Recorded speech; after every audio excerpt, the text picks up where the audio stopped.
செய்யுங்கப்பா.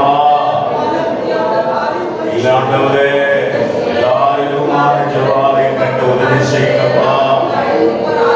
சந்ததி சந்ததியாய் ஆராதிக்கும்படி செய்யுங்கப்பா. Yes Lord, yes Lord.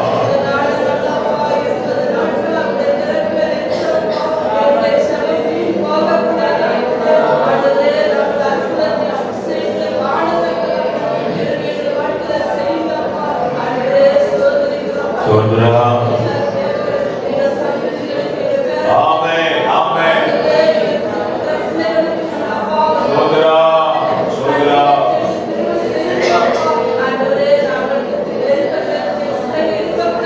Yesue. Amen.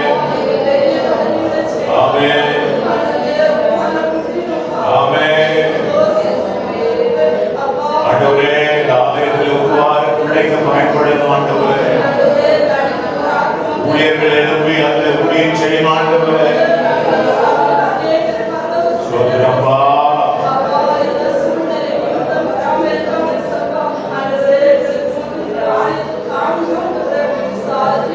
Praise the Lord.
ஆராதனை செய்கின்றோம் இயேசுவே, உம்மை ஆராதித்து மகிழ்கிறோம்.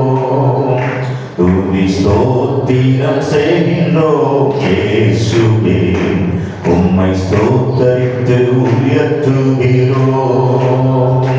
துதி ஆராதனை செய்கின்றோம் இயேசுவே, உம்மை ஆராதித்து மகிழ்கிறோம்.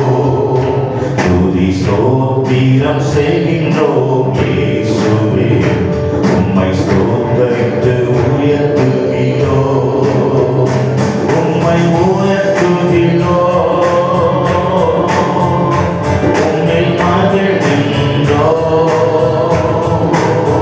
மகிமைப்படுத்துகிறோம். நீரே உயர்ந்தவர், உம்மை உயர்த்துகின்றோம், உம்மை மகிழ்கின்றோம்,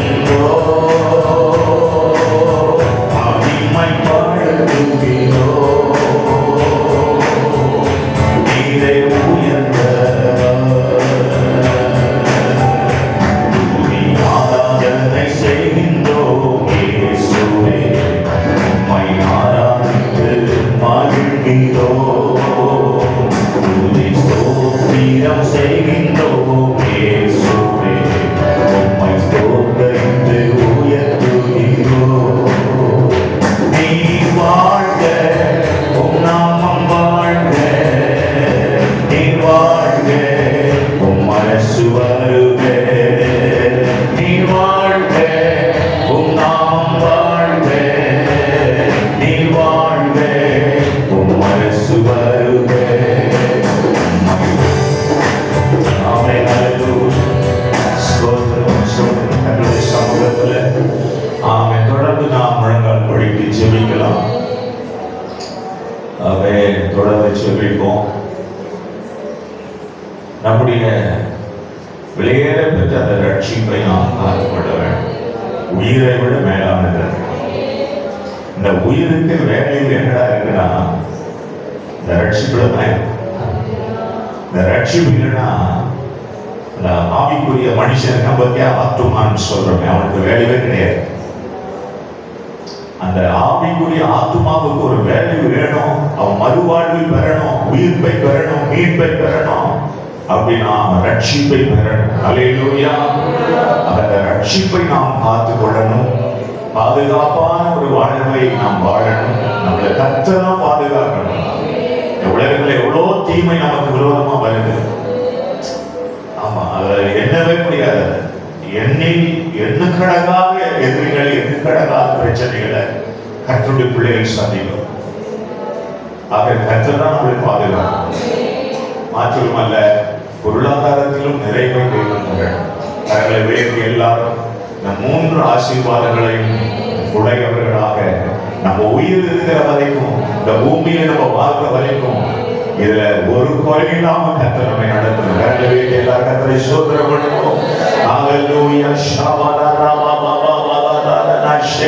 எங்கள் ஆண்டவரே, எங்களை பத்திரமா எங்களை வழி நடத்துங்கப்பா. எங்களை பத்திரமாய் வழி நடத்துங்கப்பா. ஆமென்.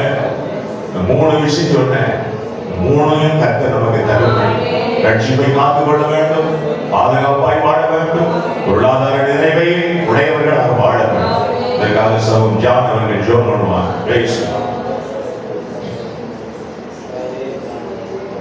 ஆமென். ஸ்தோத்திரம்.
ஆமென். கரங்களை வைத்து கர்த்தரை ஸ்தோத்திரம் பண்ணுவோம்.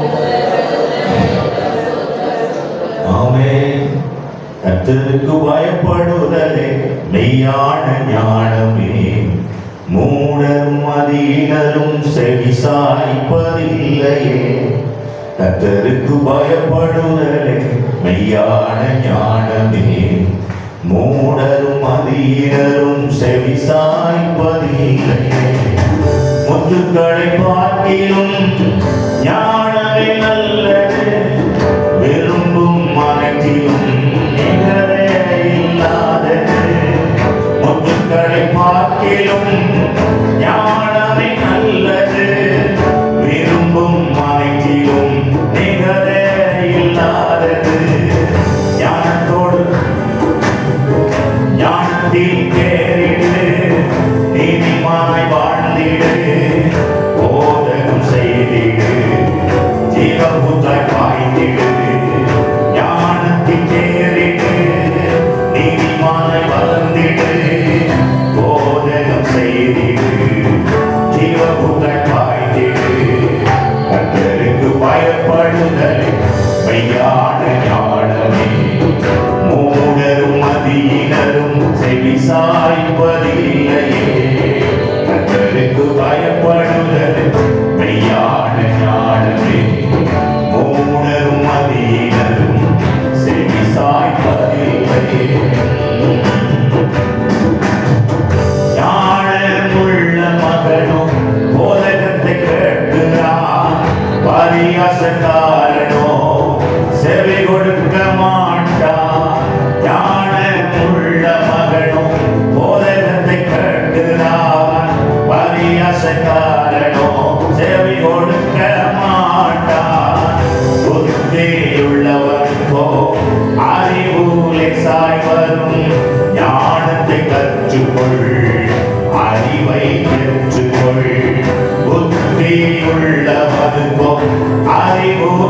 செவிசாய் வரும் ஞானத்தை கற்றுக்கொள், அறிவை பெற்றுக்கொள். கர்த்தருக்கு பயப்படுதல் மெய்யான ஞானமே, மூடரும் அதிகரும் செவிசாய்ப்பதில்லையே. கர்த்தருக்கு பயப்படுதலே ஞானத்தின் ஆரம்பம், மூடரும் அதிகரும் செவிசாய்ப்பதில்லையே. கடிந்து கொள்ளப்படுதல் ஞானத்தை கொடுக்கும், இஷ்டத்துக்கு போகிறவன் வெட்கப்பட்டு நிற்பான். கடிந்து கொள்ளப்படுதல் ஞானத்தை கொடுக்கும், இஷ்டத்துக்கு போகிறவன் வெட்கப்பட்டு நிற்பான். ஞானத்தை சம்பாதி, அதுவே உத்தமம். புத்தி சம்பாதி, அதுவே மேன்மை.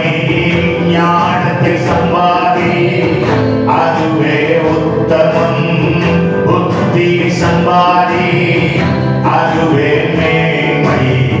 கர்த்தருக்கு பயப்படுதல் மெய்யான ஞானமே, மூடரும் அதிகரும் செவிசாய்ப்பதில்லை. கர்த்தருக்கு பயப்படுதலே மெய்யான ஞானமே, மூடரும் அதிகரும் செவிசாய்ப்பதில்லை. ஞானமுள்ளவனோ பலமுள்ளவனாகிறான், அறிவுள்ளவன் வல்லமையை பெறுகிறான்.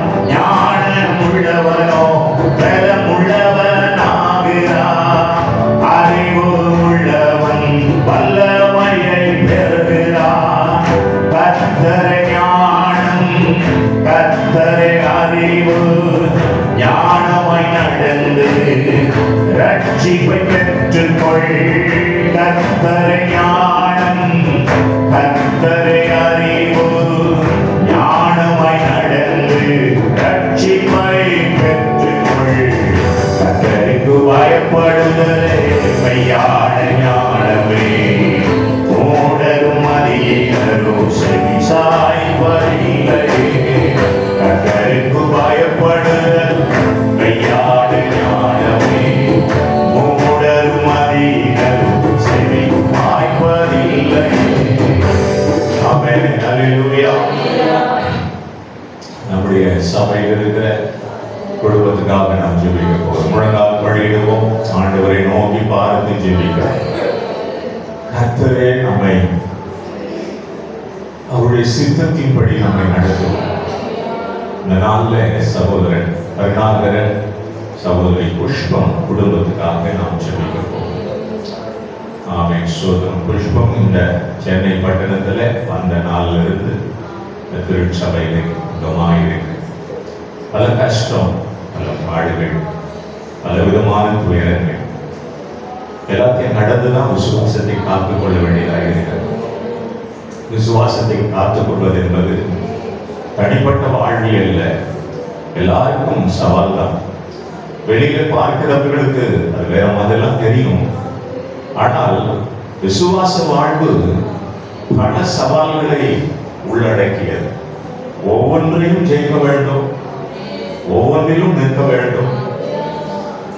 ஸ்தோத்திரம். ஆண்டவர் இதுவரைக்கும் சகோதரி, அவருடைய கணவர், பிள்ளைகளை பாதுகாத்து வருகிறார். அவருடைய கிருபை அந்த குடும்பத்தோடு இன்னும் இருக்கணும். கர்த்தருடைய சித்தம் அந்த குடும்பத்தில் நிறைவேறணும். பிள்ளைகளுடைய வாழ்க்கையில் நிறைவேறணும். இந்த குடும்பத்தை தேவன் இன்னும் பலப்படுத்தணும். நம்ம எல்லாரும் கரங்களை உயர்த்தி, முழங்கால் படிட்டு கரங்களை உயர்த்தி நாம் ஜெபப்படுவோம். ஹல்லேலூயா. ஆமென். ஸ்தோத்திரம். எல்லாரும் நம்முடைய வாழ்வில நாம் பல கஷ்டங்களை சந்தித்து தான் ஆக வேண்டும். அவைகள் மத்தியில் கர்த்தர் கிருபை செய்வார். அவர் சோதனைகளை ஆமென் நம்மை கடந்து வந்தாலும் சோதனைகளில் அவர் நமக்கு உதவி செய்வார்.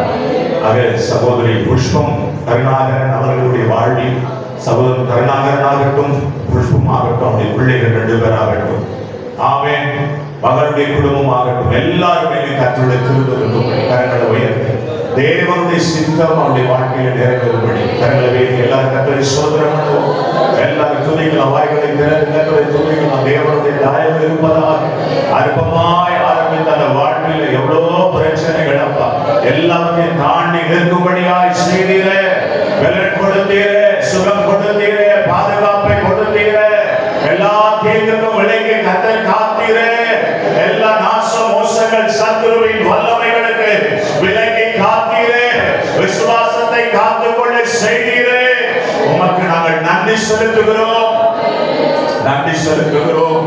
விசுவாச வாழ்விலே ஏற்றமும் இருக்கிறது, இரக்கமும் இருக்கிறது. ஒருவேளை அவர்கள் ஏற்றத்தில் இருந்திருந்தாலும், ஆண்டவரை ஒருவேளை அவர்கள் இரக்கத்தில் இருந்திருந்தாலும், அவர்கள் மறுபடியும் ஏறி வந்து நிற்கும்படியாக தேவனே கிருபை செய்வீராக. பலன் அற்றவனுக்கு பலன் கொடுக்கிற தெய்வமே, சத்துவம் இல்லாதவனுக்கு சத்துவத்தை கொடுக்கிற தெய்வமே, என் குடும்பத்துக்கு நீ சத்துவத்தை கொடுங்கப்பா, பாதுகாப்பு கொடுங்கப்பா. ஆண்டவரே அருமையானுடைய பிள்ளைகள் கிருபை இருக்கட்டும். 2 பேருக்கு நல்ல சரீர சுகமேன் ஆரோக்கியத்தை தாங்கப்பா. ஆண்டவரே பிள்ளைகளை ஆசீர்வதிங்கப்பா, மகளுடைய குடும்பத்தை ஆசீர்வதிங்கப்பா. ஆண்டவரே இந்த பிள்ளைகள் முழுமையாய் உம்மை அடைய ஏற்றுக்கொண்டு உம்மை ஆராதிக்க உதவி செய்யுங்கப்பா. உடைய கரங்களில் ஒப்பு கொடுக்கிறோம், அஜிதை உடைய கரங்களில் ஒப்பு கொடுக்கிறோம். கர்த்தருடைய பாதுகாப்பு இருக்கட்டும், உமக்கு பிரியமில்லாத இருக்கிற யாவும் அகன்று போகட்டும். கர்த்தருடைய சித்தம் அவருடைய வாழ்க்கையில் நிறைவேறட்டும். தேவனுடைய நாமம் மகிமைப்படும்படியாக அந்த குடும்பத்தை சுற்றிலும் வெளியடைத்து கர்த்தர் காத்துக் கொள்ள நாங்கள் ஜெபிக்கிறோம். நாமம் மகிமைப்படுத்தும் பெரிய காரியங்களை கர்த்தர் செய்யும். ஆண்டவரே இயேசு கிறிஸ்துவின் நாமத்தில் பிதாவே, ஆமென். ஹல்லேலூயா. Praise the Lord. உட்காருவோம். கர்த்தருடைய பரிசுத்த நாமம் மகிமைப்படுத்தும். நாம் இந்த நாளிலே நீதிமொழிகளை அந்த புத்தகத்தை நாம் தியானம் செய்வோம். நீதிமொழிகள்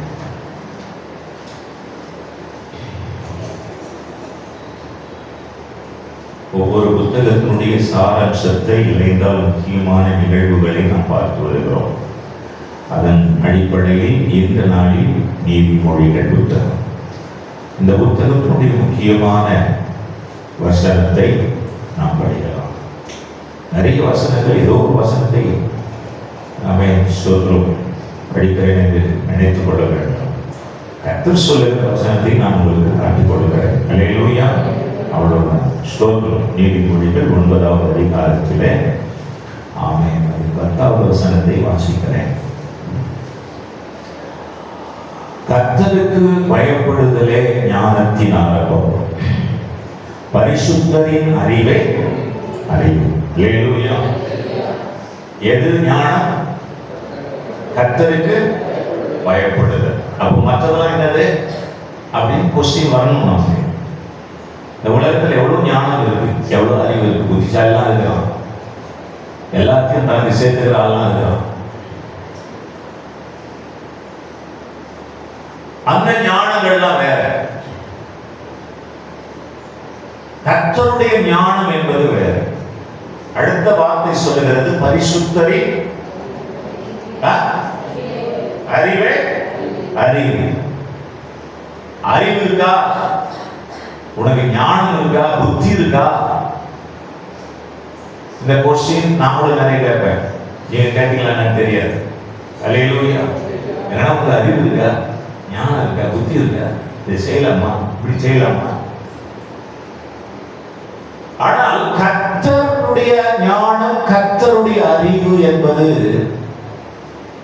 அது பரிசுத்தத்தை மையமாக கொண்டது. கவனிங்க. இந்த உலக ஞானம், தேவ ஞானம் வேற வேற. அப்போஸ்தலன் பவுல் சொல்றார், தேவ ஞானத்துக்கு முன்பதாக இந்த உலக ஞானம் எப்படி இருக்குன்னா பைத்தியம் அப்படின்னு இருக்காரு. அப்போ உலக ஞானம் எல்லாம் தேவ ஞானத்துக்கு முன்னாடி என்னது சொல்லுங்க? பைத்தியம். எனக்கு ரொம்ப அறிவு உண்டு, நல்ல நிறைய புத்தகம் படிச்சிருக்கிறேன், நான் நிறைய படிச்சிருக்கிறேன், டாக்டர் பிஹெச்டி முடிச்சிருக்கிறேன். பிஹெச்டின்றது என்னது? பிஹெச்டின்றது என்னது? டாக்டர் முடிக்கிறாங்களே அப்படின்னா என்னது? ஏதோ ஒரு துறையில ஏதோ ஒரு விஷயத்துல அவர்கள் அதை ஆராய்ச்சி பண்ணி அதை பத்தினான விளக்கத்தை புக்கா கொடுக்குறாங்க, ஏரியா கொடுக்குறாங்க. அதை ஆராய்ச்சி செய்ததன் அடிப்படையில் அவங்களுக்கு ஒரு டாக்டர் பட்டம் கொடுக்குறாங்க, அவ்வளவுதான். அது இல்லைங்க, இது இப்படிதாங்க. இப்ப நம்ம புயல் வந்தது இல்லையா, ஒருத்தன் சொன்னது கூட நடக்கல. நீங்க கவனிச்சு பாத்தீங்கன்னா கவர்மெண்ட்ல இருந்து சொன்னதும் நடக்கல, பிரைவேட்டா இருந்து சொன்னதும் நடக்கல. அது நின்று நின்று நின்று நின்று செஞ்சுட்டு போயிடுச்சு. எல்லாரையும் என்ன ஆக்கிடுச்சு? அது எல்லாரையும் பைத்தியமாக்கிடுச்சு. இதுதான் தேவ ஞானம். இத ஒரு ஊழியக்காரன் சொன்னா நம்புவானா? நம்ப மாட்டான். தேவ ஞானத்துக்கு முன்பதாக இந்த உலக ஞானம் ஒன்றும் கிடையாது.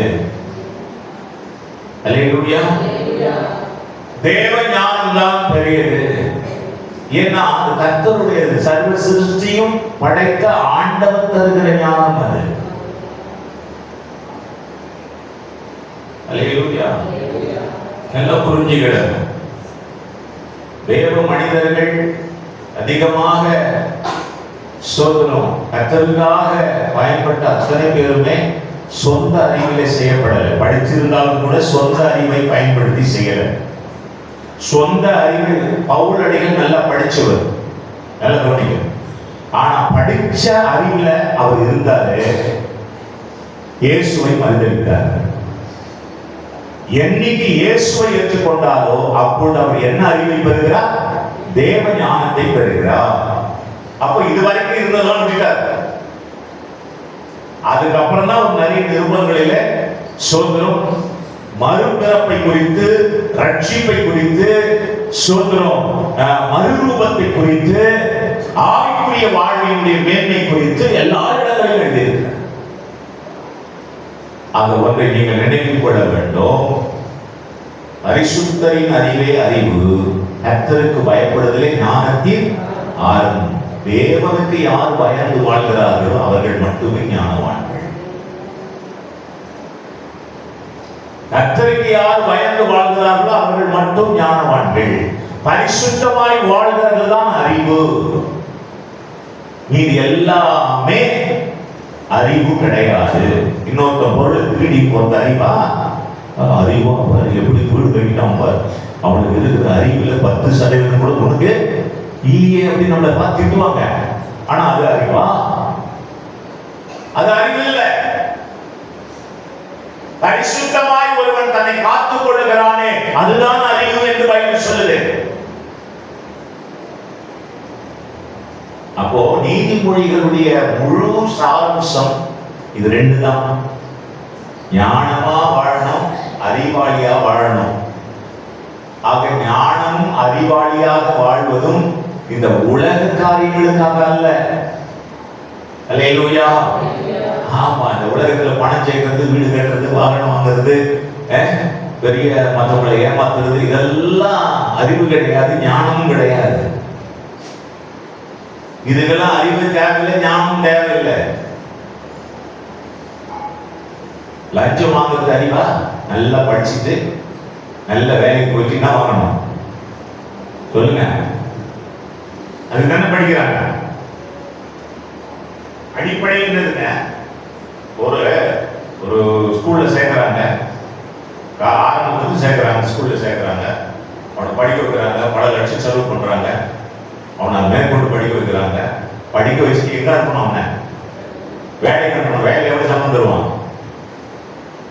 உண்மையா சொல்லுங்க, இந்த உலகத்தில் இருக்கிறவங்க 30,000 ரூபாய் 40,000 சம்பளத்துக்கு பல லட்சம் போட்டு வேலை செய்யலாம், படிக்க வைக்கலாம். கிடையவே கிடையாது.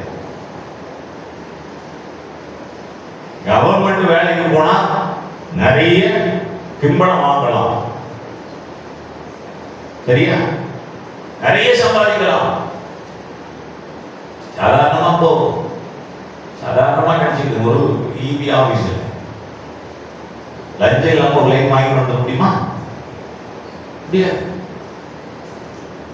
நம்ம பிறந்த சர்டிபிகேட்டை வாங்குறதுக்கு என்ன பண்ணணும் யோசிச்சு பாருங்க. இதுதான்.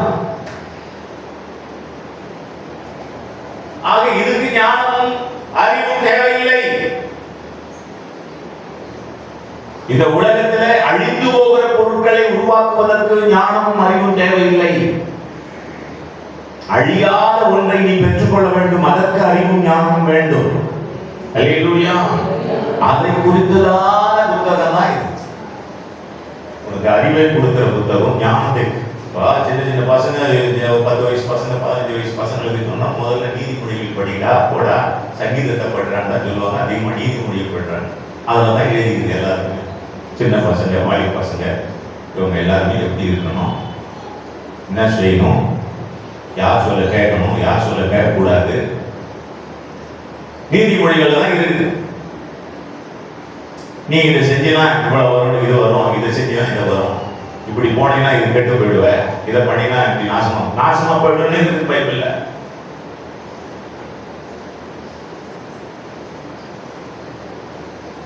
அப்போ தேவனுடைய வார்த்தைக்கு செவி கொடுத்தல். அல்லேலூயா, அல்லேலூயா. கரங்களை வைத்து சொல்லுங்க அல்லேலூயா.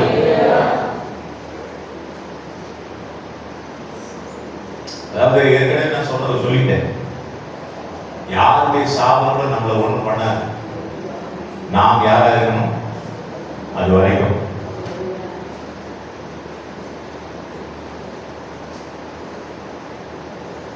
சரி, இன்னொரு 7 நிமிஷம். 11வது அதிகாரம்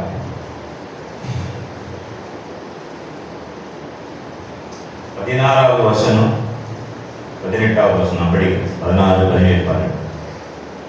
நல்லொழுக்கம் உள்ள ஸ்திரீ மானத்தை காப்பாள், பராக்கிரமசாலிகள். நல்லொழுக்கம் உள்ள ஸ்திரீ மானத்தை காப்பாள், பராக்கிரமசாலிகள் ஐஸ்வர்யத்தை காப்பார்கள். தயவுள்ள மனுஷன் தன் ஆத்துமாவுக்கு நன்மை செய்து கொள்ளுகிறான். தயவுள்ள மனுஷன் தன் ஆத்துமாவுக்கு நன்மை செய்து கொள்ளுகிறான். கடூரனோ தன் உடலை அலங்கரிக்கிறான். துன்மார்க்கன் விருதா வேலையை செய்கிறான்.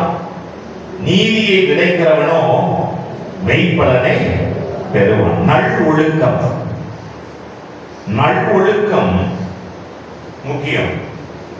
தயவுள்ள மனுஷனாய் இருப்பது முக்கியம். நீதியை விதைக்கிறது முக்கியம். மெய்ப்பலனை பெறுவது முக்கியம். இந்த 4 காரியத்தை நான் உங்களுக்கு மறுபடியும் சொல்றேன். ஒரு ஞானத்தோடு அறிவோடு வாழணும். அதற்கு கர்த்தருக்கு பயப்படுதல் கண்டிப்பாக அவசியம் வேணும். ஆண்டவர் தான் ஞானத்தை தருகிறார், ஆண்டவர் தான் அறிவை தருகிறார். இந்த உலகம் தருகிறது அல்ல. அல்லேலூயா. கவனிக்க வேண்டும். நான் பல முறை சொல்லி இருக்கிறேன். ரோட்டில் போகிற ஒரு பைத்தியக்காரி சுய நினைவு இல்லாத மனுஷன், இந்த வார்த்தை பயன்படுத்துறது தப்புதான், ஆனா தெரிஞ்சுக்கிறதுக்காக சொல்றேன்.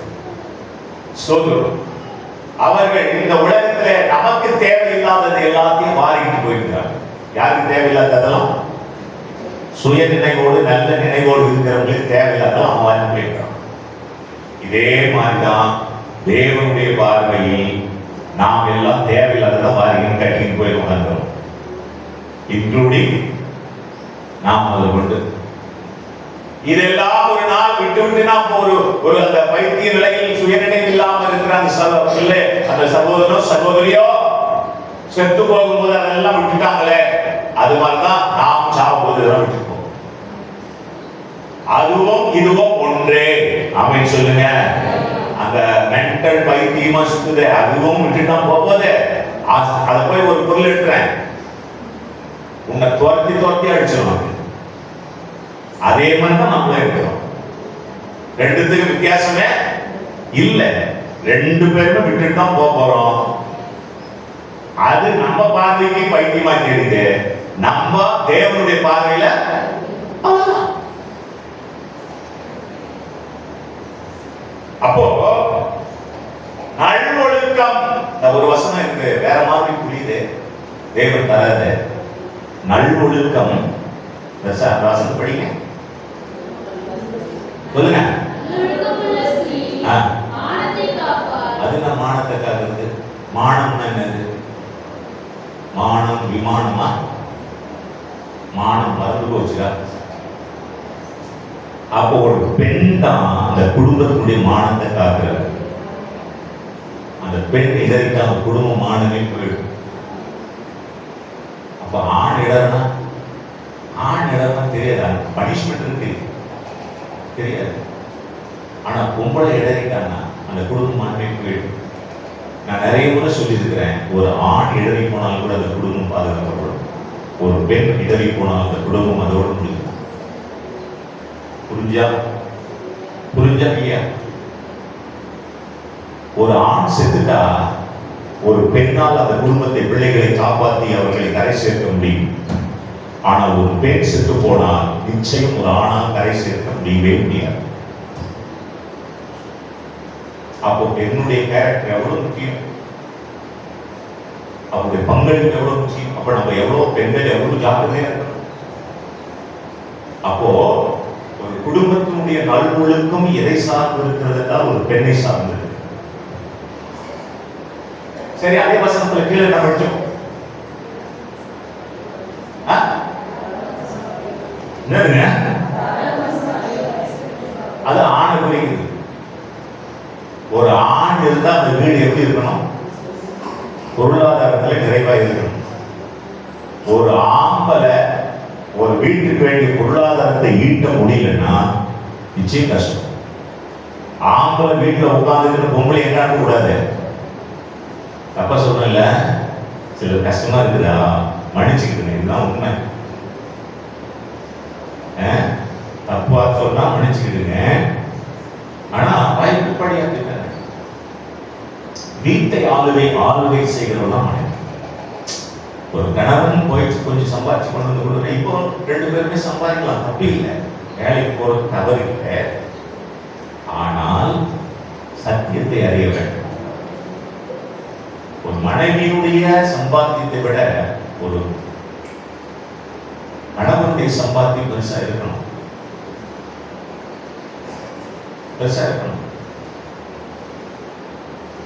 அதுதான் குடும்பத்துக்கு பொருளாதாரத்தை நிர்ணயிக்கிறது. ஒரு பொருளாதார மனைவி வேலைக்கு போறதே காரணம் என்ன தெரியுமா? வீட்டுடைய பொருளாதாரம் குறைவா இருக்கிறதுனாலதான், இல்லையா? இல்லைன்னா போக்குறாங்க. அப்போ ஒரு கணவன், ஒரு ஆண் என்கிற நிலையில் இருக்கிறவர் நிச்சயமாக அந்த குடும்பத்தினுடைய பொருளாதாரத்தை தீர்மானிக்க வேண்டும். அதான் அவசரம். ஒரு பெண் மானத்தை குடும்பத்தை காப்பாற்றுறவ யாரு? குடும்பத்துடைய கௌரவம் யார் கையில் இருக்கு? சொல்லுங்க. ஒரு குடும்பத்துடைய கௌரவம் யார் கையில் இருக்கு? பெண் கையில் இருக்கு. அதனால கல்யாணம் ஆகும்போது பெண்ணெல்லாம் அவ்வளவு மரியாதை கொடுத்து வீட்டுக்குள்ள சேர்ந்து, ஏன்னா அந்த குடும்ப கௌரவம் அந்த பொண்ணுகள் தான் போயிடுது. ஆனா அதே குடும்பத்தினுடைய பொருளாதாரம் அந்த வீட்டில் கணவனிடத்தில் இருக்கிறது என்பதை மறந்து போகக்கூடாது. அல்லேலூயா. அப்போ நல்வொழுக்கம் என்கிறது பாங்கு, கேரக்டர். தமிழ்ல பாங்குன்னு ஒரு வார்த்தை இருக்கு. நல்வொழுக்கத்துக்கு பாங்கு அப்படின்னா ஒரு பாங்கு செய்தல்னா பாங்கா இருக்கிறான், அவன் ஒரு பாங்கா இருக்கிறான்டா அப்படின்னு ஒருத்தர், அவன் ஒரு மாதிரியா இருக்கிறான்டா. அப்போ கேரக்டர்ஸ் குறிக்குது ஒழுக்கம், நல்வொழுக்கம். அடுத்தது பார்க்கிறோம், அடுத்த வசனத்துல தயையுள்ள மனுஷன், தயையுள்ள மனுஷன், உதவி செய்கிற மனுஷன், ஒர்க்குன்னு கூட சொல்லலாம், வேலை செய்கிற மனுஷன், உதவி செய்கிற,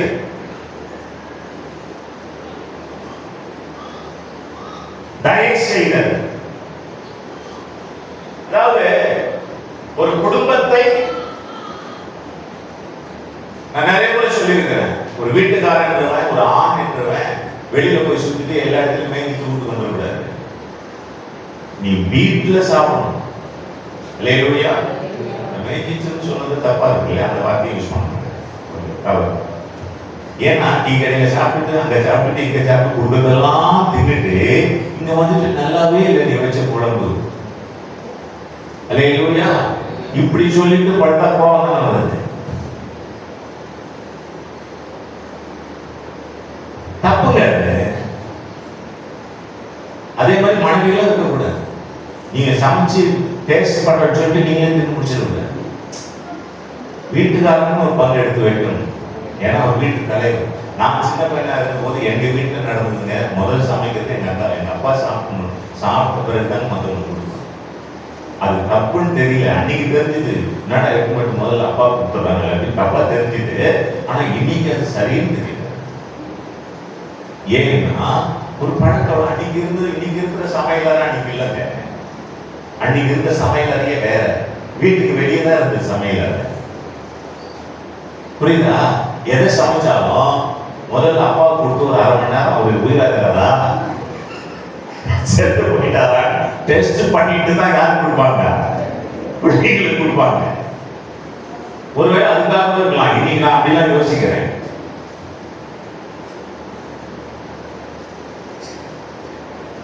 ஏன்னா பிள்ளைகளை அப்படி பாதுகாத்தாங்க. 1 2 கிடையாது. என் வீட்டு மொத்தம் 8 பேர் இருந்தாங்க. சரி, 7 பேர் எல்லாம் லைனா உட்கார்ந்து அப்படி சாப்பிடும்போது ஒரு இதுவா இருக்கும். ஏதாவது திடீர்னு ஏதாவது ஆயிடக்கூடாது இல்லை, அதனால அப்பா கொஞ்சம் டேஸ்ட் பண்ணிடுவாங்க. அது நல்லதும் கூட. அல்லேலூயா. சரி, அப்போ கேரக்டர், நம்முடைய கேரக்டர் ரொம்ப முக்கியம். சரியா? அப்போ சொல்றோம், நல்லொழுக்கம், பாங்கு கேரக்டர், வேலை தயவு செய்தல், உதவி செய்தல். தாய் தகப்பனுடைய கேரக்டர் அது, உதவி செய்தல். குடும்பத்துல தாய் என்ன பண்றாங்க, மனைவி என்ன பண்றாங்க, பிள்ளைங்க என்ன பண்றாங்க, அவன் வந்தானா போனானா அப்படின்லாம் கவனிக்கிற வேலை யார் வேலை? யார் வேலை? இப்போ நம்ம வாலி பசங்க இருக்காங்க தெரியுமா? அவனுக்கு இல்லாதனால சொல்றான், மொத்தம் 2 பேர் தங்குறாங்க. இவனுக்கு 11 மணிக்கு 10 மணிக்கு அப்படி வெளியே போய் சுத்திட்டு வராங்க. அது வரைக்கும் தூங்க மாட்டாங்க. அந்த போலீஸ்காரன் எங்க வழி இவனுக்கு கரெக்டா. ஆனா இவனுக்கு கூட இருக்கும், நான் எல்லாத்தையும் பார்த்துட்டு வந்துடுவோம்மா. இங்க சாப்பிடுறதுலாம் வெளியே வர்ற மாதிரி இருக்கும். இந்த அறிவு எப்போ வரும் தெரியுமா? அவனுக்கு எப்போ வரும் தெரியுமா? இப்போ தாய் தகவல் சொல்லுவாங்க, ஒரு பொண்ணு வயசுக்கு வந்து பொண்ணு ஒரு 18 வயசு பொண்ணு 20 வயசு பொண்ணு வெளியேமா போவாருமா ஏமா நினைக்கிற வாமா உள்ள உட்காருமா, இதெல்லாம் நான் புரியாது. அவங்களுக்கு ஒரு வாலி பொண்ணு வரும் பாருங்க, நம்மளை விட மோசமா இருப்பானுங்க.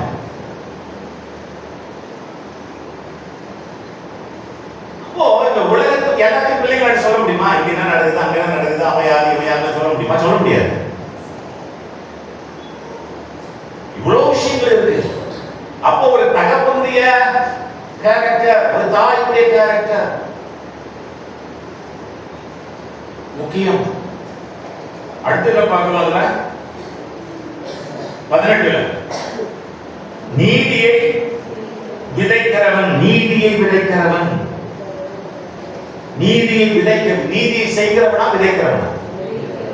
ஏன் செய்கிறவன் எழுதல? செய்கிறவன் செயல போயிருக்கும். விதைக்கிறவன் என்றால் அறிக்கை, விதைக்கிறவன் என்றால் எதையோ ஒன்றை எதிர்பார்த்து செய்தல். எதை எதிர்பார்த்து செய்தல்?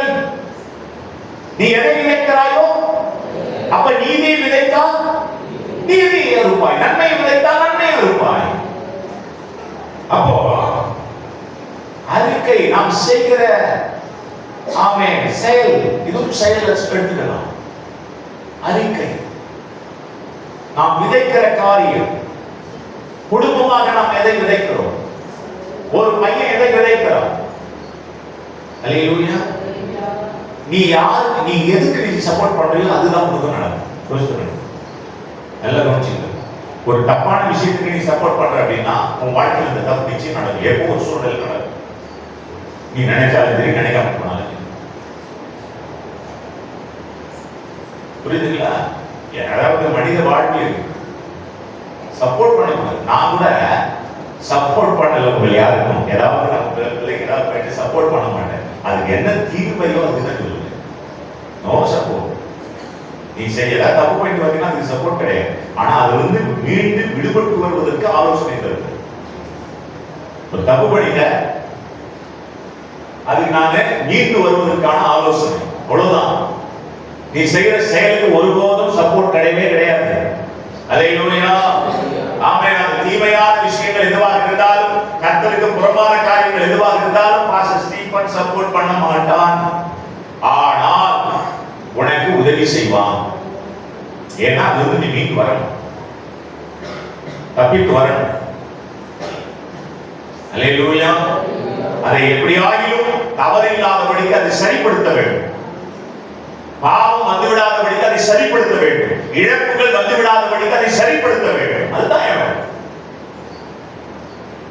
ஆக நீதியை விதைக்கிறவனாக நாம் இருக்க வேண்டும். நீதியை விதைத்தால் அடுத்த வார்த்தை, நீ சரியான விஷயங்களை விதைப்பாய் என்றால் மெய்யான ஆசீர்வாதங்களை பெறுவாய். இதுக்குதான் ஞானம் வேணும், புத்தி வேணும். இது இந்த உலகத்துக்குரிய ஞானமும் உலகத்துக்குரிய புத்தி கிடையாது. தேவனுடைய ஞானமும் தேவனுடைய புத்தியும் நமக்கு வேணும். தேவனுடைய அறிவு நமக்கு வேணும். அது வந்தால்தான் ஆண்டவர் நமக்கு தந்த குடும்பத்தை சரியாக நடத்த முடியும். அல்லேலூயா. கர்த்தர் நமக்கு கொடுத்த கணவன், கர்த்தர் நமக்கு கொடுத்த பிள்ளைகள், நம்ம குடும்பம், நம்ம வீடு, நம்ம வாழ்க்கை, இதை கட்டி எழுப்பணும் என்ற அறிவும் ஞானமும் பெண்ணுக்கு வரும். இது நம்ம குடும்பம், என் மனைவி, என் பிள்ளை, என் வீடு, இதுக்கு நான் உழைக்கணும் என்ற அறிவும் ஞானமும் ஒரு ஆண் மகனுக்கு ஒரு கணவனுக்கு வரும். ரெண்டு பேரும் எல்லாரும் சேர்ந்து நீதியை விதைக்கிறவர்களாக மாற வேண்டும். தீமை செய்யக்கூடாது. கணவனோ மனைவியோ பிள்ளைகளோ தீங்கான விஷயங்களுக்கு உடன்படக்கூடாது. என் சொந்தக்காரி, என் அண்ணன், அண்ணி, என் குடும்பம் இவங்கெல்லாம் தப்பு பண்ணா நம்ம அட்ஜஸ்ட் பண்ணி போயிடுன்ற எண்ணமே வரக்கூடாது. தப்பு தான், பொய் தான், பாவம் தான். யார் செஞ்சாலும் இது தவறுன்னு சொல்லக்கூடிய மனநிலை நமக்கு வரணும். அல்லேலூயா. அப்படி செயல்பட்டாதான் கடைசி வார்த்தை படிச்சோம், மெய் பலனை பெற முடியும். மெய்யான நிலையான ஆசீர்வாதங்களை பெற முடியும். இல்லைன்னா பெற முடியாது. அல்லேலூயா. உனக்குலாம் கிடையாது போ அப்படின்னு கோபம் வந்துடக்கூடாது. ஆமென். என்ன வந்துடக்கூடாது? கோபம் வந்துடக்கூடாது.